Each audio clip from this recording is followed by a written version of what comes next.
안녕하세요, 윤코입니다. 오늘은 제가 현직에서 법률 상담을 도와드리면서 많은 분들이 내가 받을 돈 미수금이 있는데 채권 추심 업체와 법무법인 두 군데 중에 어떤 차이점이 있고 어디에 맡겨야 하나요? 라고 질문을 많이 듣는 편이라 이 점에 대해서 제가 오늘 솔직하게 도움이 될 만한 정보에 대해서 여러분들과 한번 이야기를 해볼까 합니다. 채권 추심 업체와 법무법인 변호사의 차이는 여러 가지가 있지만 가장 큰 차이점은 신속하게 대응을 할 수 있느냐, 그리고 합법적으로 재산 조사가 가능하냐의 차이가 있습니다. 그리고 비용과 수수료에 대한 관점이 다를 수 있습니다.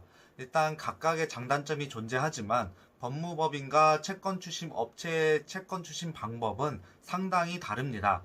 물론 제가 몇몇 사례를 통해서 모든 법조인이 이렇게 일을 한다라고는 말을 할 수는 없지만, 만약 여러분들이 못 받은 돈이 있어서 법무법인에게 법조인에게 일을 맡긴다면 일반적인 수순으로는 소송을 하고 판결문이 나오면 예금이나 부동산, 유체동산 압류를 통해서 일을 진행하게 됩니다. 그런데 여기서 문제점은 채무자가 어느 통장을 주로 쓰는지, 현재 어떤 재산들을 가지고 있는지, 어떤 부동산을 은닉하고 있는지 아무런 정보가 없기 때문에 일반적으로는 법무법인이나 법조인들은 그냥 아무거나 걸려라는 식으로, 예를 들어서 비유를 하자면 바다에 나가서 큰 그물을 뿌려서 그 중에서 아무거나 회수가 되면 다행이고 회수가 안 되면 어쩔 수 없다라는 식으로 일이 진행되기 마련입니다.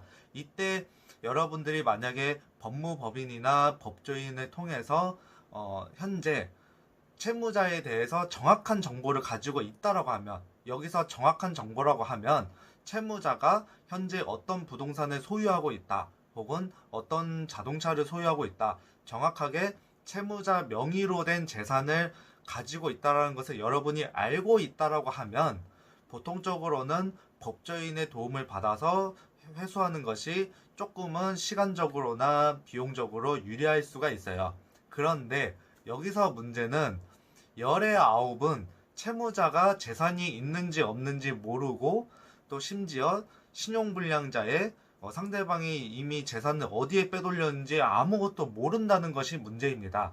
그래서 처음에는 다들 채권 추심업체가 뭘 하는 곳인지 모르기 때문에 그냥 아무것도 모르고 법무법인이나 변호사를 통해서 수백만 원의 비용을 들여서 판결문까지 받았지만, 채무자가 아무런 재산이 없다는 이유로 판결문을 받은 이후에는 아무런 진척이 되지 않는 경우가 상당히 많아요. 그런 경우를 저는 매일매일 수백 건의 상담을 도와드리고 있기 때문에 이 점에 대해서 여러분들에게 꼭 얘기를 하고 싶었던 이야기가 있었습니다. 왜냐하면 대다수의 법무법인이나 법조인들은 여러분들의 미수금이 회수가 되든 안 되든 그것에 대해서 별로 신경을 쓰지 않습니다. 왜냐하면 회수가 되든 안 되든 이미 여러분들은 일을 맡긴 이상 거기서 수십만 원에서 수백만 원까지의 수임료를 이미 지불을 했고, 그 사람들은 이미 수임료를 받은 상황입니다. 거기에서 당연히 해야 하는 법원에서 판결문을 받아만 주면 이미 그걸로 그분들의 해야 할 일은 끝났기 때문에, 추가적으로 만약에 상대방들이 재산이 없다라고 하면 아무래도 강제로 회수할 수 있는 수단이 없기 때문에 그 이후에는 오히려 반대로 변호사나 법무법인에서는 이제 본인들은 할 일이 없으니 마지막으로 신용정보회사나 채권 추심 업체에 찾아가서 한번 도움을 구해보라라고 오히려 반대로 그렇게 얘기하는 업체도 굉장히 많이 있습니다. 반대로 채권 추심 업체의 장점은 바로 법원 판결문이 없어도 합법적으로 재산조사가 가능하며, 신속하게 재산조사를 통해서 만약 재산이 드러난다고 하면은 그 재산을 경매나 압류를 통해서 돈을 회수하실 수가 있고, 추가적으로 상대방이 재산이 없다 하더라도 여러분들이 직접적으로 하기 힘들어하는 방문 독촉, 전화 독촉을 통해서 집요하게 채무자를 쪼아내서 돈을 회수하는 과정도 같이 도와드리고 있습니다. 이 모든 과정을 통해서도 회수가 되지 않는다고 하면은 어차피 지불해야 할 돈은 0원이고, 만약에 회수가 된다라고 하면은 그때 후불제로 성공보수 20에서 30% 정도 보수를 제공하시면 됩니다.